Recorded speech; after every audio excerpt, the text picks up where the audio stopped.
Hello and welcome to the Annie Altman Show, the podcast, season 5.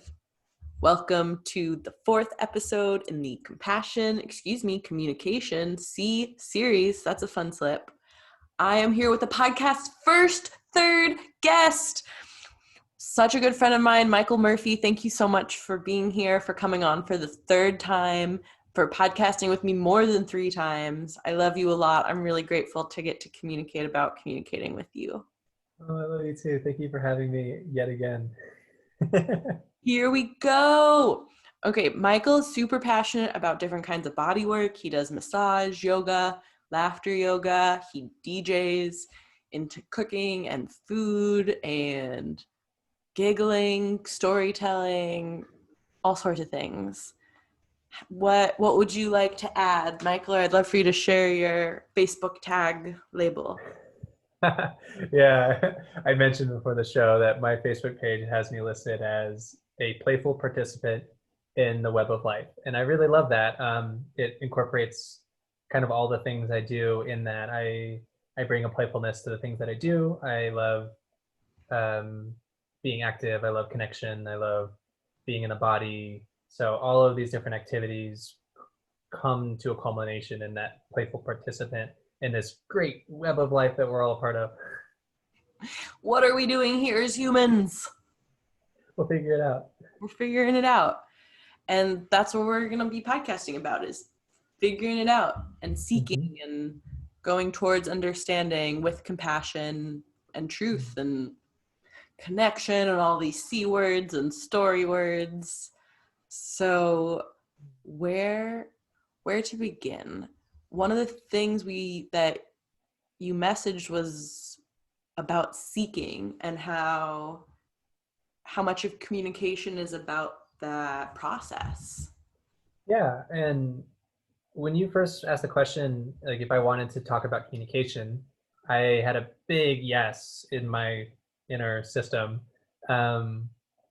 which is because over this year, I've really been refining and coming into understanding of what communication is about, and more importantly, why communication is so difficult. And what I've come to find is that communication only works, like it really only works at all if everybody involved in a conversation is seeking to understand. And what that means is somebody is not there to share a belief, they're not there to be right, they're not there to do anything other than understand what is there. And what understanding entails is sharing what one sees and listening to what others see, and not holding that as true in itself until there's some kind of synthesis understood.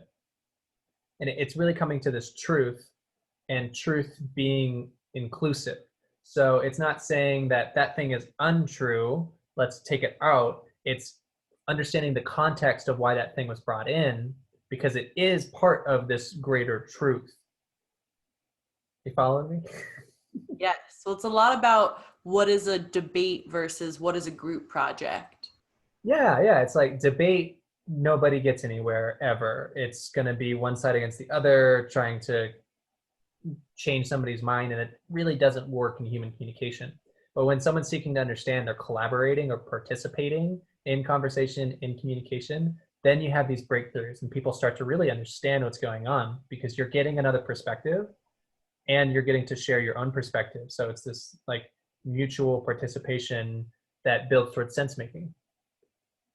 Where do you think that impulse comes from? Like, how much is it nature and how much is nurture about humans, where we want to go like this and say, I'm right and you're wrong, rather than all of these truths can coexist at the same time, or multiple different things can be true from different perspectives? What I see is a reduction down to, really it comes down to belief is like the basis there. So when somebody has a belief, they're going to say this thing is true, and they may not even be conscious that it's a belief, and they're going to project it onto somebody else. It's typical. That's very typical of it. So you're getting into like the nature nurture. As humans began to self-organize into these like larger groups of civilizations, the only thing that got us to like work together was shared belief. So we could all agree on this made up thing of whether it be a god, or now we have money and capitalism, and like, or star seeds, Pleiadian messages, like whatever you want it to be. It's shared belief is like traditionally what gets people to work together, and that's great. But if someone doesn't share that belief, conversation is going to break down.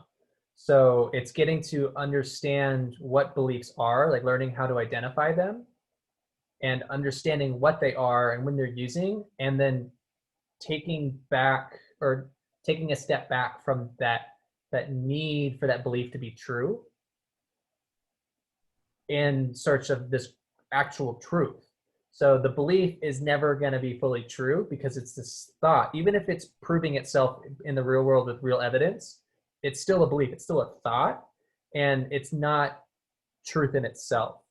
It is part of truth because it's there, but it's not all of it. And if you believe that my belief is all of it, you're not going to listen to anybody else that has a differing opinion or view than you. But if you learn to identify beliefs and like, this is my belief, this is what I'm speaking, and you can hear somebody else in their belief or just what they're seeing, like outside of belief, then real understanding can start to unfold from that. But it takes somebody identifying their own beliefs and their own thoughts, and then not identifying as their beliefs or thoughts. So like, to loop that back into my previous podcast on here, I shared a lot about we are the stories we tell ourselves. And that was a belief that one's own language and one's inner story and monologue is their identity. And then I flipped on that after that podcast over the next couple months of we are not the stories we tell ourselves, because we are beings, we are not thoughts. And now I'm like coming to integrate those two together of like, identity is the belief. I have a belief that I am this being, and then I am this being, and both are part of truth. But to really get to that full synthesized, it takes understanding that identity is a belief. Because if I'm like, this is me, this is my story, I would never also see that I'm also like a human being here now, seeing, interacting, communicating. Whoa, there's so much there. There's a lot there. One, duality, and what a clusterfuck and a fun game that is, and also objectivity and subjectivity and the collective of subjectivities.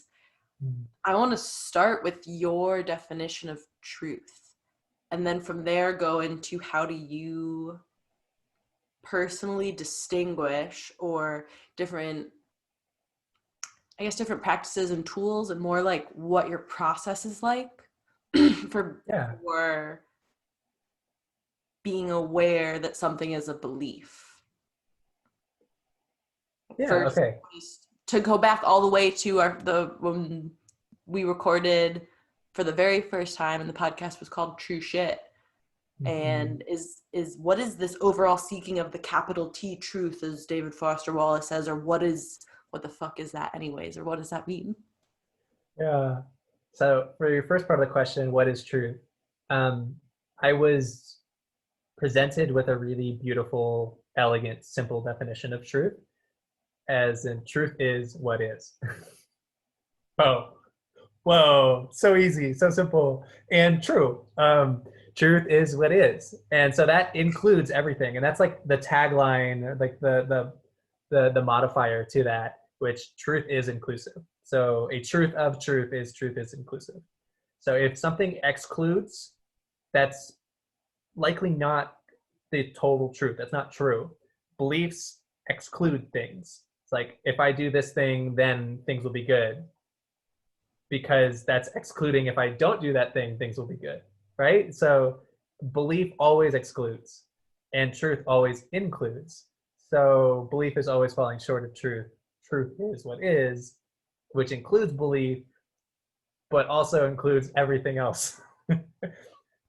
Whoa, I love that's and I love so truth and love too, and love being inclusive and expansive and all of those other words that get connected in.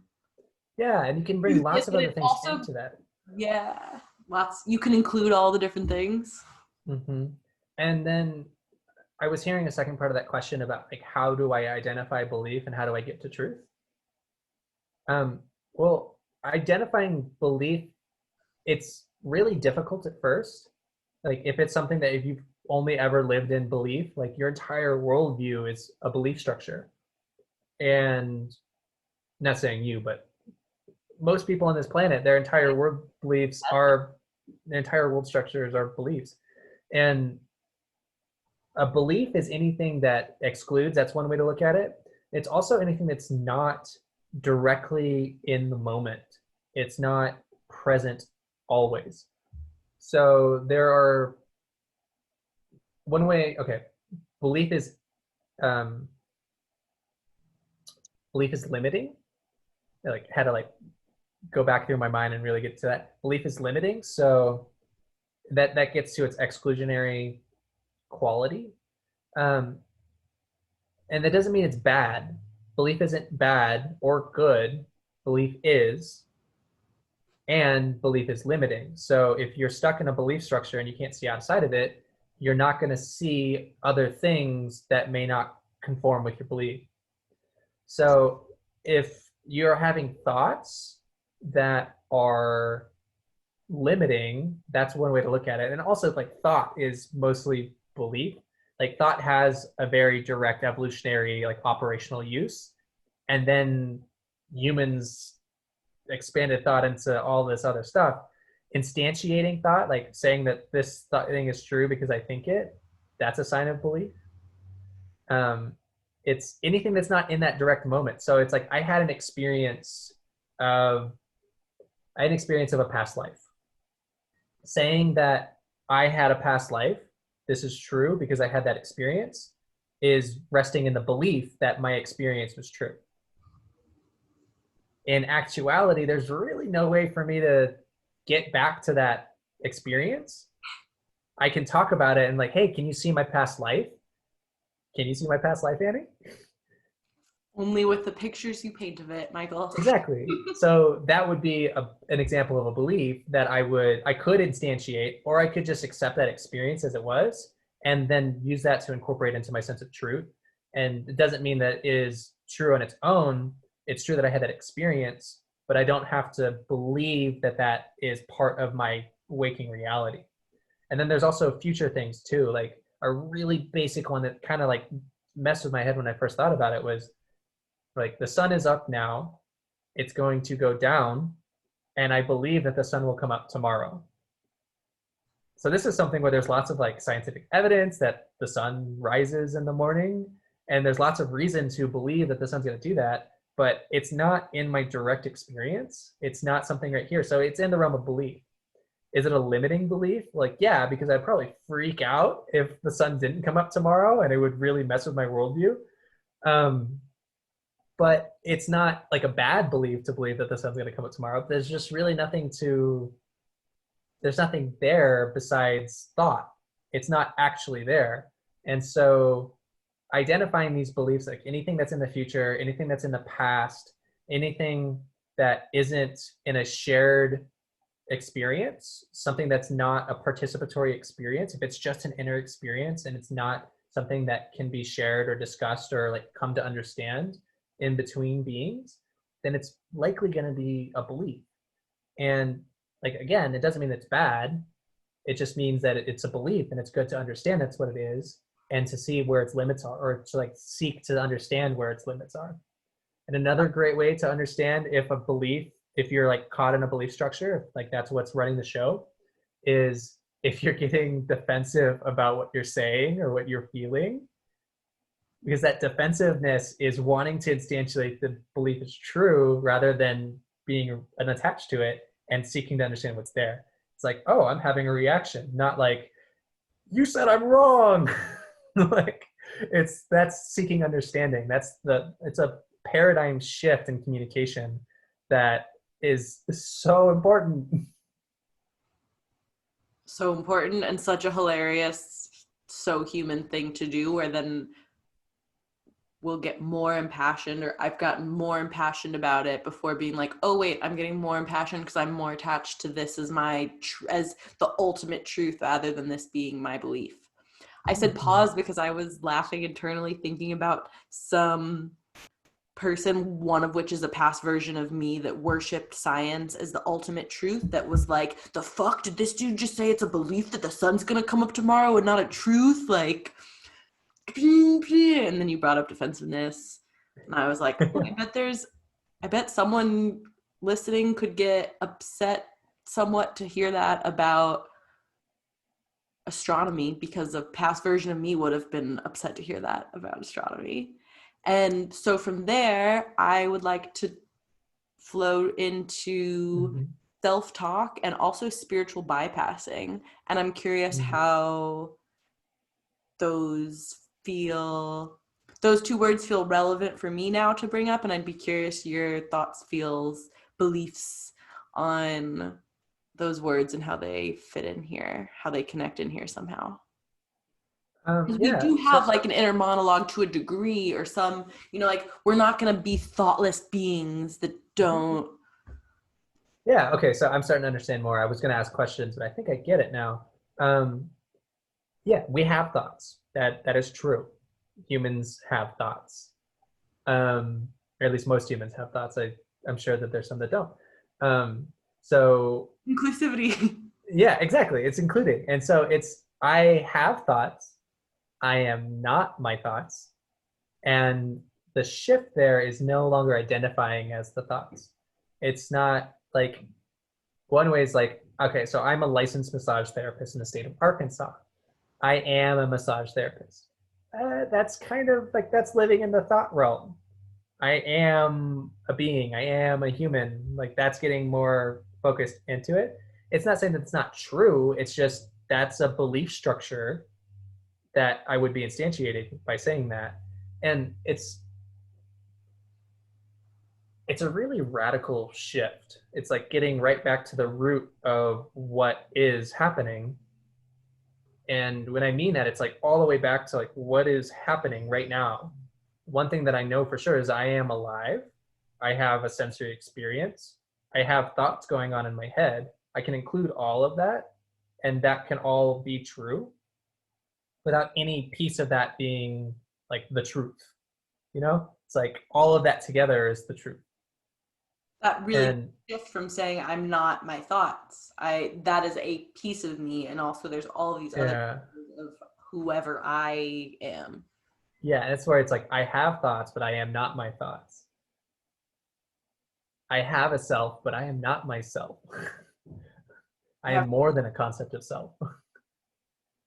And that's where like it really gets into the spiritual talk, and like what I've been able to reduce it down to. And these aren't my, like, this isn't my thoughts. This isn't my like way of seeing the world. This is something that I've adopted, and it's working well for me. Is the simple state of being attentive, which means including all streams of information, all sensory information, including thought, including other people's worldview, including memories, all of that being included in real time, synthesized in the moment, and not weighing anything as any more important as anything else, and understanding what each thing is as it comes in. So it's opening one's awareness to everything that they're capable of receiving at any given moment, which is the state of being attentive. It's a state. It's not like an action. It's just being fully receptive. And from that state of full receptivity, people can do things. You can zone in on things. You can go do things. You can go places. You can use your thoughts. Anything becomes possible, well, within reason, within the realms of what you can actually do, because you're aware of what you are, where you are, and what you can do, and then you can go do things. And other people that I have these conversations with about belief and being attentive and truth as inclusivity, like, one thing that we really get to is so many people on this planet are fundamentally incapable of doing very much because they're limited by their belief structures. and they're not fully attentive to what they can do in any given moment. They allow belief to hijack their agency, and they continue on this pattern of what they're expected to do or what they're expecting themselves to do, and they're not even aware of what they can do in any given moment. And like, one definition that I love is creativity as being aware and putting things together in novel ways. So creativity is not creating anything new, it's just rearranging what's already there. And creativity can't even happen until people are really being attentive. And when they're attentive, that's when that creativity takes over. That's when solutions naturally unfold. It's not like you have to find it. It's there. And it's how agency solves problems that belief create in the first place.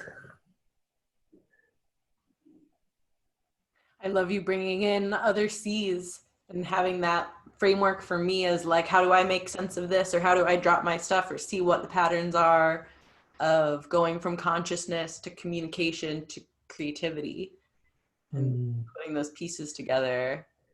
Just had the thought of including compassion as well. And compassion comes in the seeking to understand. Like, the root of the word compati in Latin is to suffer with. And so in one way that's like heavy, but it's also just like really to be with someone else's experience. And so compassion is there in the seeking to understand of like, I am here with you now, and I really can feel and understand your experience as your experience. And then from there start to build the truth together. So compassion, I just wanted to bring in compassion too. I love your C's. I love your love for them, and I love how you contribute to them. And that's probably part of where my head was dinging on spiritual bypassing as relevant, of how to not bypass, how to take the step to, in the inclusivity of seeking, the part of seeking that is the pause, that is the stillness, to integrate, to accept, to like give emotional space, any of those sort of buzzwords, any of those things that say, for one person out there who hears this podcast at one point, it is a new belief, it is a new concept, it is a new framework for them to say, I'm not my thoughts. Because, and this goes back to what you were saying of how a lot of conversations can go, because most programming, most societal programming, to sound like the stereotype I am in a tie-dye here, is to condition us as humans to believe that we are our thoughts and we are our feelings, because then we are easy to manipulate, to control, to all sorts of things. And then that breaks down so much in communication, like you're talking about, where then it ends up being a bunch of ego flares and a bunch of like, well, I'm right. No, I'm right. Well, this thing, well, whoever said this thing. Well, I know this person who did this training and they said this thing. So that's my truth. That's your truth. That's the funniest one to me. Because there's no, like, then where's the meeting ground where it's literally just like, that so reminds me of when you see like 2 3-year-olds who are just learning to talk. And part of what's happening is that they know the English language and they don't yet know the listen and respond. So it's like one of them being like, I'm hungry, and the other one being like, let's go outside. And they're both like communicating without it really being that they are listening to what the other person is saying, integrating it, reflecting. Yeah. Which is so much work, and also so, communications just flow at the same time. Like, what? That gets back to what I was saying earlier of seeking to understand. Like, the toddlers aren't seeking to understand each other.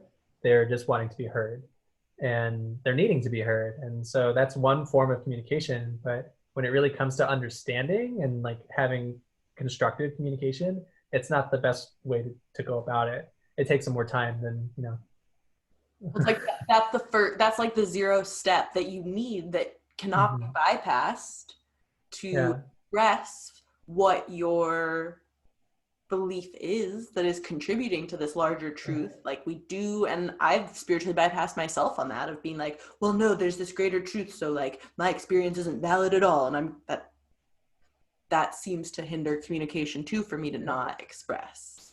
Well, the what I see spiritual bypassing as is excluding parts of what is actually happening. And that shows up in a lot of different ways in spiritual community, a lot of different ways in the self-help community, a lot of different ways in all humanity.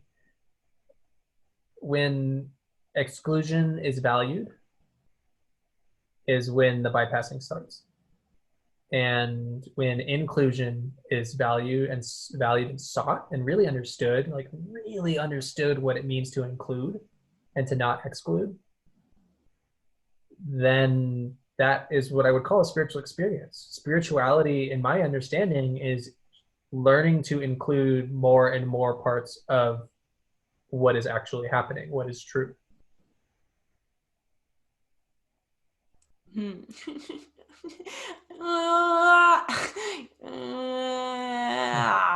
Just communicating with weird noises. Yes, that's very cute and feels true to me and how I believe that word plays in. Okay, so here's some more words to include in here that feel relevant now are conditioning, trauma, and healing. Mm. And seeking and healing really feel connected to me because there's not, I'm reminding myself this point of like I'm fully healed now, or I have arrived at the exact capital T truth, and this is what love means and all the definitions of all the things, and Mm-hmm. the the process of it, the ing. Yeah, so I could start with conditioning. Every being that I am aware of has conditioning, and conditioning cannot be undone, but it can be reconditioned. There's always going to be some kind of response to some kind of stimuli if you're alive and have the capacity to be attentive. If it's a thought or if it's an action or it's like at some level it's there. And coming into awareness of what our conditioning is really important for understanding our own selves, our own beings. And I would say that's pretty difficult to do, especially with how deep conditioning goes, because it goes even so deep to where it can feel like what you're saying is your true experience. It can like it feels like what I'm saying is true, and my conditioning is actually keeping me in this state of like self-serving and being dishonest because the real honesty wouldn't feel good. And so there's this like conditioning play there of like keeping myself from being honest with myself. And that's not conscious conditioning. That's like really deep down in there. And so it takes a lot of time, in my experience, it takes a lot of time and patience to get to what conditioning actually is and a desire to understand what conditioning is and when it arises in each moment. And a lot of times, like the only way that I've been able to effectively figure out my own conditioning is by having conversations with other people who are also mutually seeking to understand and who are honest when they see something or they feel something isn't honest and they ask questions about it, or they just right out say like that doesn't feel honest, that doesn't sound honest to me. And then that brings me back to my own experience. And a lot of times I notice there's this like feeling inside of me when that happens. Like I've been accused of not speaking truly when I know I'm speaking truly. And then it's like, how do I know what I know? And then it really gets into like what conditioning is and how deep down it is. Um, and then trauma is just another layer. Like trauma is probably the most effective way that humans or beings get conditioned. And it's really difficult to go into those traumas because there's a lot of pain there, and pain is one of the most difficult, I would say, aspects of the human experience to really honestly look at and understand. But pain exists, bad things happen, and being able to see that, accept that, and move on is how one can recondition themselves and see when their loops are happening. It's like the most horrible thing possible could happen to an individual, and they're clearly traumatized from it. And then it comes to this point it's not entirely on themselves. They help can happen, but it really does have to come from within them of understanding that that thing was terrible. That was the worst possible thing that could happen to a human, and it happened to me, happened to them, and I can move on from it. Life is still happening, and somehow I can make sense of this world and see things as okay. And that feels like a really, really heavy thing for me to say because I don't have the avenue for every person to do that in every case of trauma. And I like this is where I feel conditioned to bring up my privilege of like I haven't dealt with a whole lot of trauma in my life, so I don't have direct experience with this. But conceptually, that seems to be the only way to move past it. And then getting to your last point of healing, healing as I understand it is bringing things back together. So the trauma could fragment the psyche, the trauma could literally be cutting off a limb or like fragmenting the body. And the healing happens when a sense of wholeness has reemerged. So that could be I now feel like a whole human even though I'm missing an arm, or it can be my sense of self has reconstructed enough that I can continue, like I can orient myself. A lot of times ego gets damaged in like severe traumas, and ego is essential for navigating the world. It's like I am here so I can move around. I have needs. And when the ego is healed, it's put back together like, oh, I am right here again.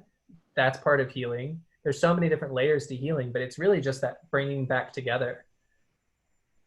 And once things are bring back together, then you can get past the trauma and then you can face your conditioning and allow yourself to be reconditioned. It's like they all work in that way and they work back that way too. Dude, that was so thorough. That was so thorough. Oh my gosh, and it was so fun to get to like toss out words that I feel like are relevant and then be like, how do we seek these together? What is this? Yeah, so fun. That's okay. what I see. Thank you for bringing up the words. Yeah. Thank you for going through stuff and giving.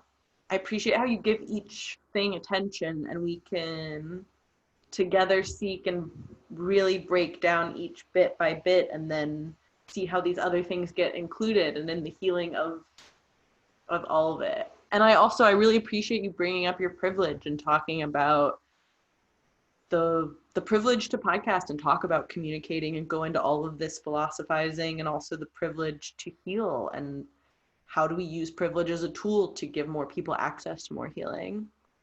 And I will say, in my experience of different trauma therapies and talking to different people about their experience with different forms of healing trauma, so much of just general human healing comes back to this reminder that we are enough in our being, to go to what you were saying of we're not our thoughts and these are just the things that are going and that's not my beingness. And so much of therapy really comes to your inherent worthiness and enoughness.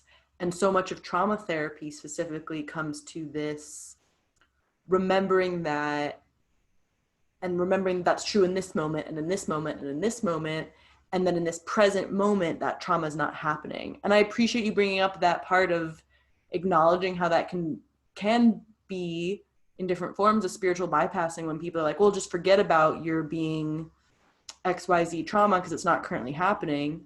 No, it happened. That is a part of the truth.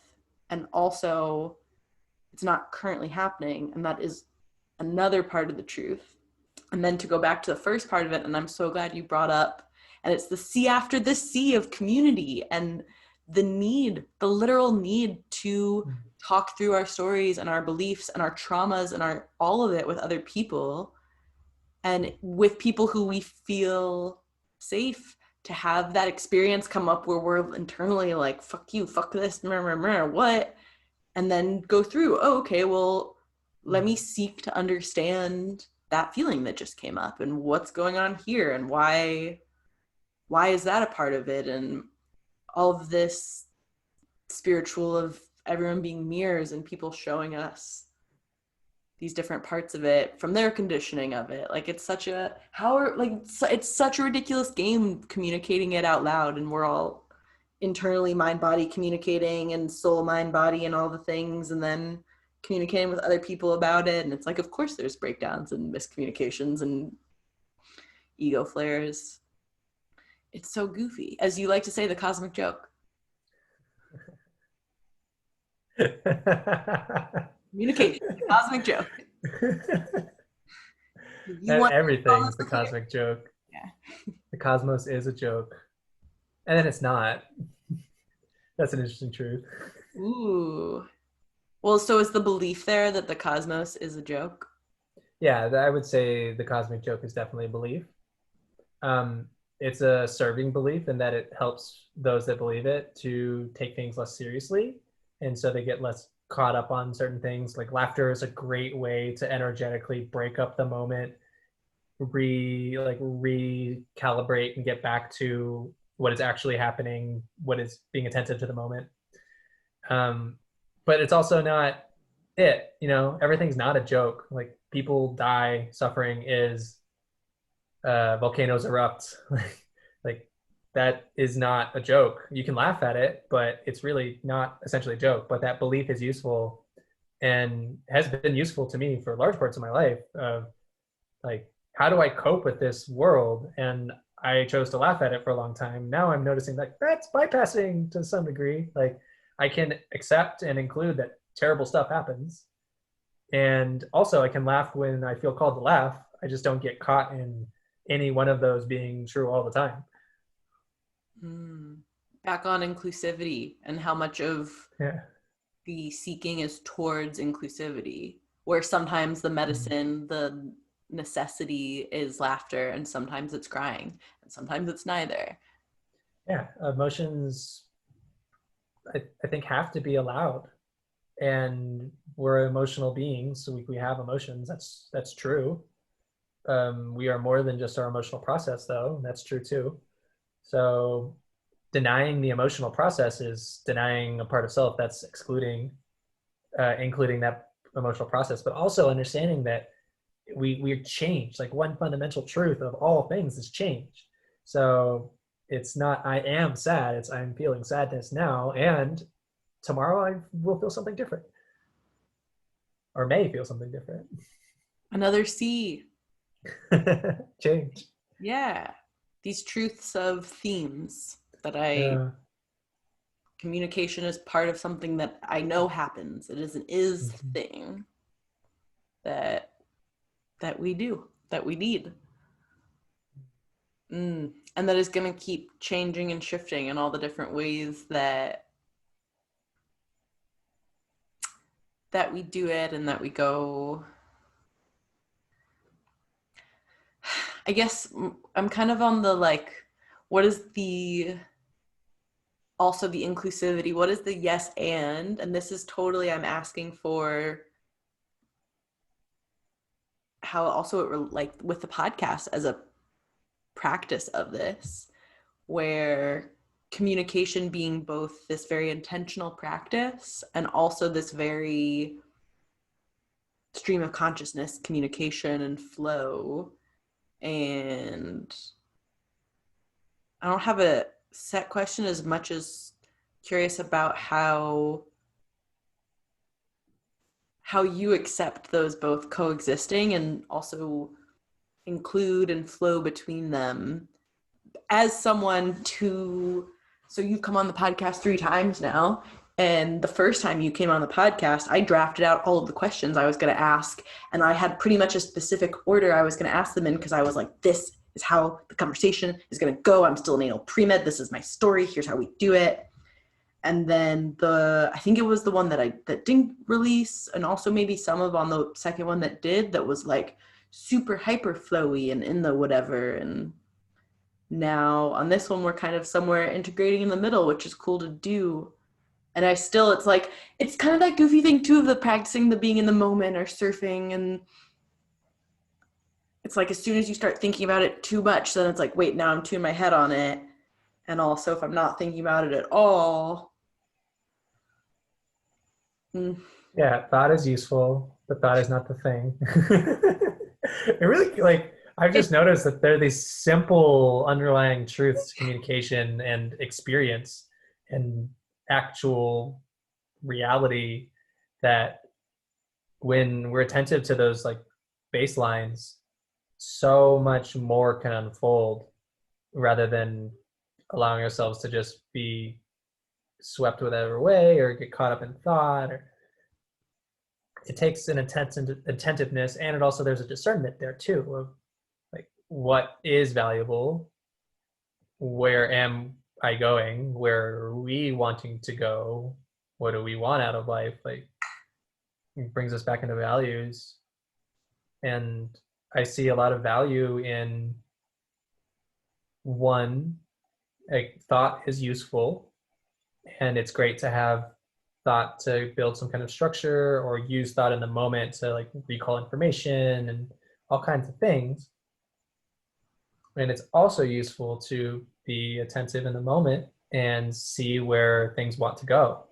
And understanding has this beautiful unfolding characteristic where when we really like seek understanding and see where we're going, when we get there, it's so much more opens up. We're on like a whole new platform to see how many other things there are to go seek understanding from.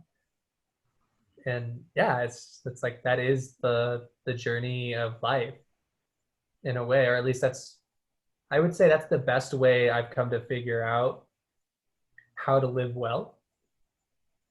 And living well can be anything to any person.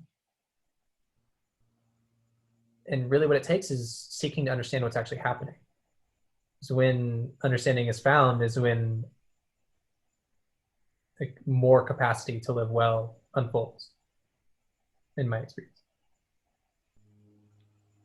I had a therapist once say embrace reality, and that embracing of, like you said, the truth and the isness of it. Do you view beliefs and thoughts and feelings as different forms of communication that are contributing to the reality or communicating about the reality? Yeah, I include all of that in truth, but no one of those individual things are truth itself. Yeah, so it gets back into that inclusion. Like belief is, a lot of people communicate their beliefs and a lot of people communicate their feelings. Is feeling without understanding or belief without understanding truth? No. Is it useful? A lot of times I'd say it's not. If it's just I'm having this felt reaction and I want to communicate that, and there's no further wanting to understand like where that's coming from or how it's impacting another other person or like where you are in the emotional process or like what your needs are in the emotional process, then I don't see it as entirely useful. And I'm not saying like don't communicate your feelings. I'm just saying like really if you're going to communicate with the intention, with the purpose to understand what's happening. Same with belief, that's like the most important one. Is people like the world got built on beliefs and it is crumbling on beliefs. And unless humans really start to want and seek to understand their own beliefs, I don't think we're going to get anywhere. So it's really valuable to communicate about belief, but it's not to communicate your beliefs, not as valuable as it is to communicate about belief or through belief to understand belief. That distinction feels really important about, again, seeking to understand what belief is more than seeking to prove one belief is more right and correct than another. Will you share more about, I really liked that, the world being built on beliefs and now also crumbling because Yeah. Does that have something to do to you about the strength of beliefs, the structure of it? Well, Capricorn season. Also, of course, you're not telling people not to feel fish. I adore your feels. I have to throw that in there. That's my belief of astrology stereotypes because I like the joke.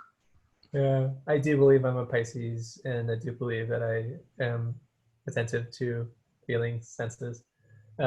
But Water. yeah, to get to your question, um, so this information is coming from my one of my roommates is reading the book *Sapiens* by Harari, I think is his last name, and he's been giving me like a daily report on what's going on. And he said in that book it's discussed that complex human structures were not able to be like sustainable until shared myth making was established. So we are able to make stuff up together and believe what we make up together. Now we can work as a unit that is larger than our small coherent tribe. And civilization wasn't possible until we had that. And also, that is still at the core of our civilization today. Another example he brought up is like today we're mostly like there's several different striations of what we're at in terms of our collective belief and mythos, but a predominant one is capitalism. And he said another one that like goes hand in hand with capitalism is romanticism. It's Ooh. like, whoa, right? This one blew my mind. Um, Ooh. yeah, and so romanticism is a drive to experience different things and have novel experience, which looking back in history, that really never occurred before. It was more like, how do I survive? What do I need to survive? What am I doing? Not, can I go to France or can I go to Egypt with my lover and go on these adventures? It's like, yeah, and so romanticism goes really well with capitalism because we're always looking for new experience, and capitalism provides all this stuff and also commodified experiences. So like that's where we're at in a world. We're in this like belief structure that's so deep people don't even realize that they're belief structures. They just think the world is this way, but it's not. Well, not fundamentally. It is because they believe it and that's included in the truth, but it's not all there is. And if people aren't even seeing that, then that's the breakdown. So when it's brought up that like so many people buying plane tickets to travel places and buying cars to drive places and then buying bottled water and all this commodified stuff is killing our planet, not to mention like all the trees that are having to get cut down to sustain the way we live there, like all the things that are happening, people still aren't changing their way of life, even though they can see incrementally that the world is starting to fall apart. And what it comes back to is it's that belief that I am doing this thing. This is the way life is. I have this romantic commodified experience, and this is what's right. This is what's true. When that belief is blocking their head, they're not seeing that one, it is a belief, and two, that it's having dire impact on the planet. And I'm not saying this from a place that I'm free of it. Like I live in a house that was made out of wood and I drive a car. Like I haven't totally got out of this either. I'm just starting to understand what is actually happening and also starting to understand like how dire of a situation we're in, and also understanding that the only way we're going to get out of this situation is to identify belief and seek to understand what is actually happening. Like those are like the two fundamental things, like the most fundamental things. Like I would say like paradigm shifting things is getting down to understanding those beliefs. And like there's another thing that I was really big on earlier this year, and this might be a little tangential, but I use the word paradigm shift. And what I and a couple of my friends came up with is like the most important paradigm shift that can happen. Paradigm being like your set of beliefs that your whole reality is structured on, or underlying thoughts, really. It doesn't, beliefs, thoughts, same thing. But the paradigm shift that is most important right now is moving from ownership to participation. Like really simple. From things are owned or things can be owned or land can be owned to we are all people, we are all here, we are all participating as this web of life. And what that gets back into is that belief of romantic consumerism. Like I can have these things, I can have these experiences. That's all ownership that's in this individual perspective. And that belief is like literally strangling our planet and shifting from that ownership thought to more of a participatory, like how do I best participate with not only other people, but all aspects of life on this planet. that's where change and real understanding of what's happening is going to be emerging and unfolding next. And that's what I see humanity moving towards, is if we're seeking to understand, we're going to start to understand that, whoa, this individualized, competitive, ownership-based belief structure that we're living in is going to kill us all. And we all want to live and live well. So if we can understand a way that that would happen, what would that look like? And then this participation of even figuring out what that would look like begins the process of participating with the greater web of life. That is like the paradigm shift that allows everything to happen. And then we can have the unfolding. Mm-hmm. I'm really glad you brought that up. That feels super relevant to this whole, that didn't feel not one bit tangential. There's so much too of healing and different practices and the inclusivity of Eastern with Western practices of medicine and healing, and how much that is also integrating very individualistic and very collectivist types of perspectives and ways of operating in the world and existing with what's going on. And I love getting to talk about this stuff with you. It's so fun, and it's so helpful in connecting and in seeking understanding. I'm saying the same words a bunch of times.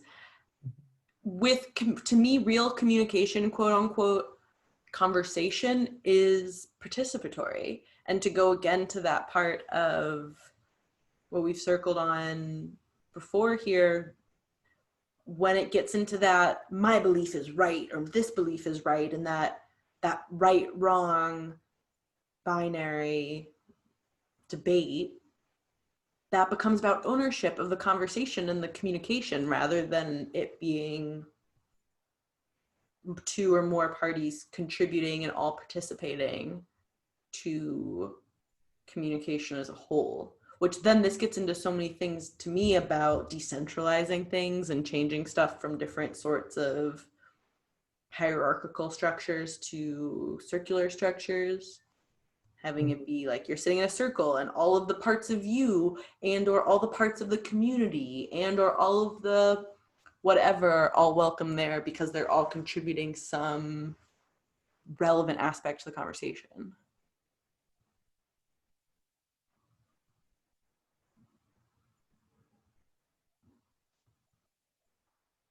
Yeah.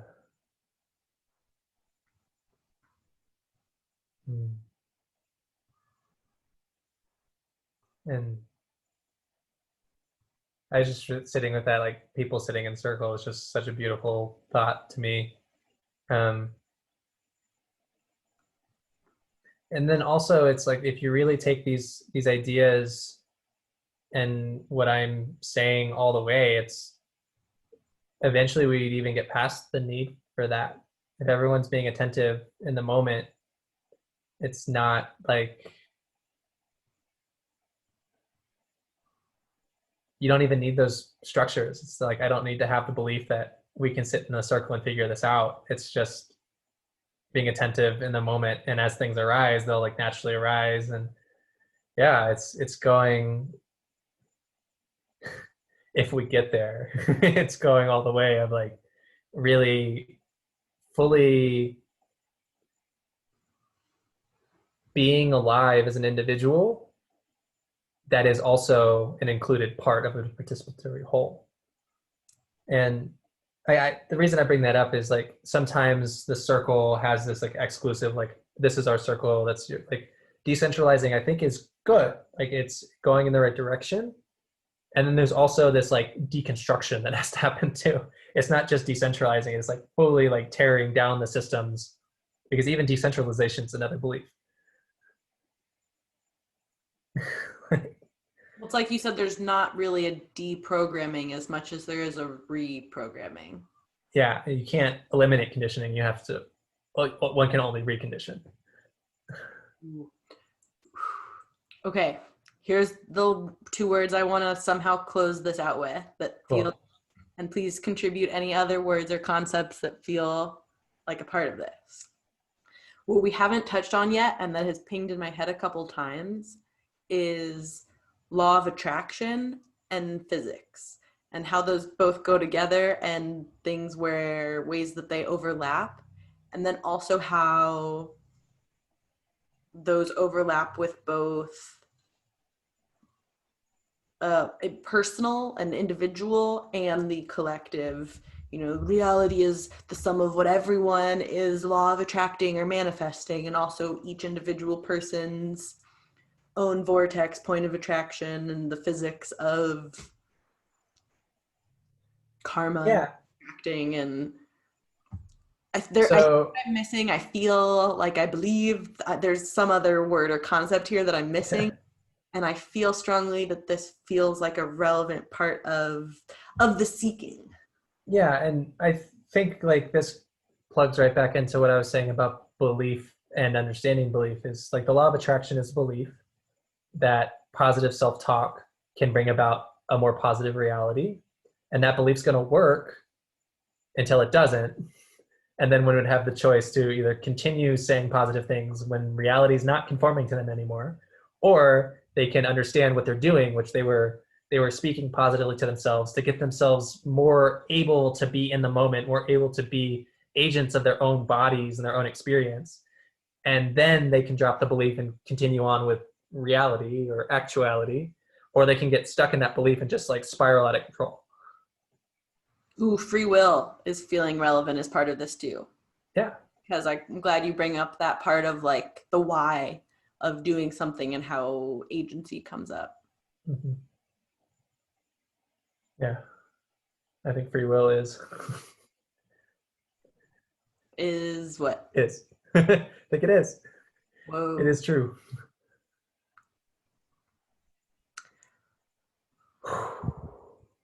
So law of attraction or super worship of the laws of physics are things that our will has the choice to believe and then use as tools.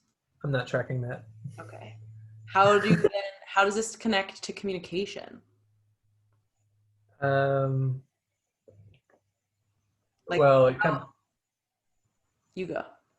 no, I'm trying to follow what you're saying. How does what connect to communication? The like attracts like, both spiritual and scientific atomically. Can we do a 2-minute pee break? Yeah. Thank you. I'll come back. Okay. That'll give me a moment to Editing. conceptualize from getting so heady from this. How do we close this podcast?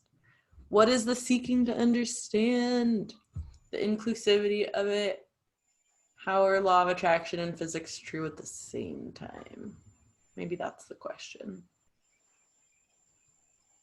If you're still here, thanks for listening. I'm very curious to hear your beliefs on communication. Ooh, maybe the final question here more is how inclusivity also includes exclusivity, because that's a mindfuck. How are multiple things true at the same time? Well, also something is untrue. What? I'm gonna listen back to this later and be like, Annie, here's this thing you were missing. Part of the next seeking.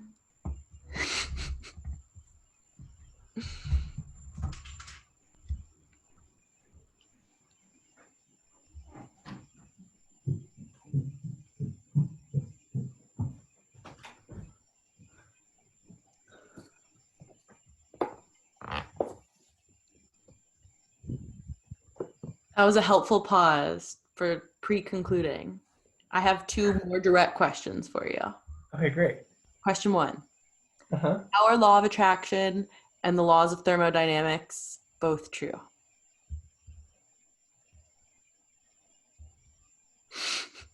No pressure. I don't know either.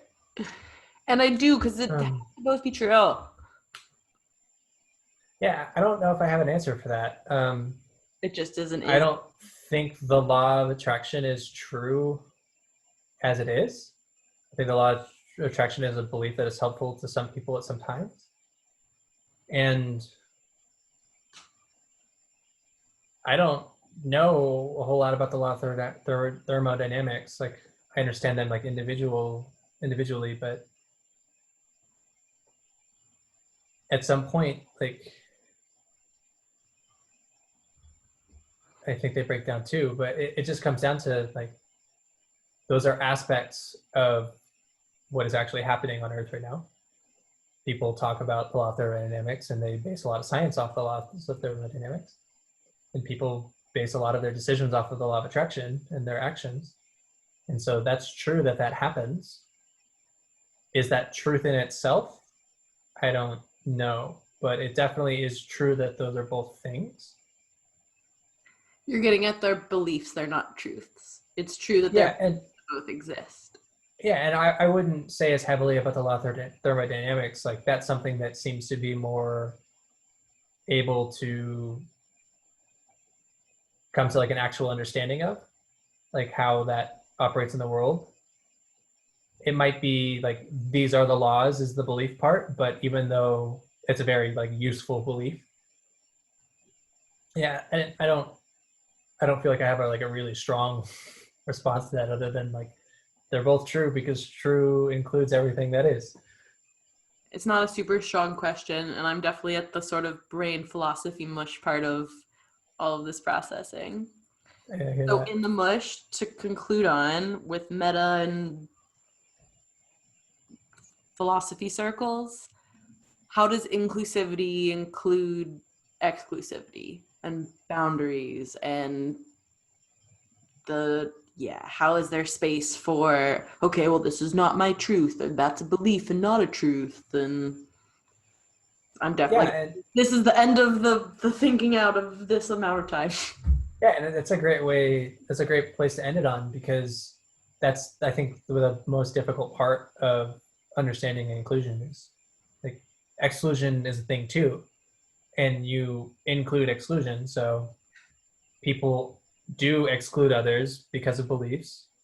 People do exclude other things, like you mentioned boundaries. Like, people do have these exclusionary behaviors where they need to exclude somebody for their own well-being, and that all together, including all that as true, is true. So those things happen, but to say, for somebody to say like, it's my truth that this is what I need, so you need to stay away from me, like, as setting a boundary, the only like thing there would be that person's not seeing what they're saying as their truth, is just their belief of their own needs. And it's not saying that they're wrong. It's definitely not saying that they're wrong. It's just getting to a point where like, understanding that language is important. And it's also important that we understand the words that we use, and owning and honoring when we don't understand something, and then seek to understand from there. So it's difficult to include, because there's a lot of people who think a lot of different things. But if we drop the ownership and we drop the need to be right, and like really release those, then the only thing that's left there is to understand. So if something is exclusionary, you see something exclusionary, you can include that. And if it creates a reaction when you see the exclusionary within you, you can seek to understand what's going on within you. You could even maybe seek to understand what's going on with the person who's attempting to exclude. And it doesn't mean that everybody immediately is going to all of a sudden understand each other and all get along. Like, conflict happens, misunderstanding happens, people get prideful and hurt, or get hurt, and that happens. And it's understanding that all of those things happen and all those things are true. It's not denying any part of that as not true, is how really is really the only way to understand things. It's the only way to build an understanding. It's like, actually find it and see it. Participate. Yeah, participate.